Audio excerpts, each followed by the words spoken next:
নারায়ণগঞ্জের শব্দ দূষণ বিরোধী অভিযানে ৩ যানবাহনকে জরিমানা, হর্ন জব্দ।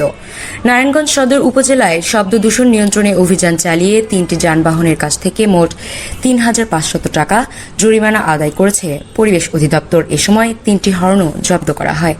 সোমবার জেলা প্রশাসকের কার্যালয়ের এক্সিকিউটিভ ম্যানেজমেন্ট ও সহকারী কমিশনার মোহাম্মদ আরিফ ইশতিয়াকের নেতৃত্বে নারায়ণগঞ্জ সদর থানার পুলিশ এবং পরিবেশ অধিদপ্তর নারায়ণগঞ্জ জেলা কার্যালয়ের কর্মকর্তাদের সমন্বয়ে গঠিত একটি টিম এ অভিযান পরিচালনা করেন।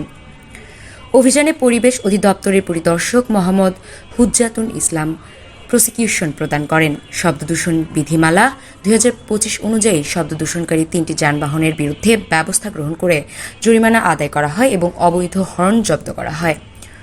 পরিবেশ অধিদপ্তর জানিয়েছে জনস্বাস্থ্য ও পরিবেশ রক্ষায় শব্দ দূষণ সহ বিভিন্ন ধরনের পরিবেশ দূষণকারী যানবাহন, কারখানা ও প্রকল্পের বিরুদ্ধে এ ধরনের অভিযান ভবিষ্যতেও অব্যাহত থাকবে।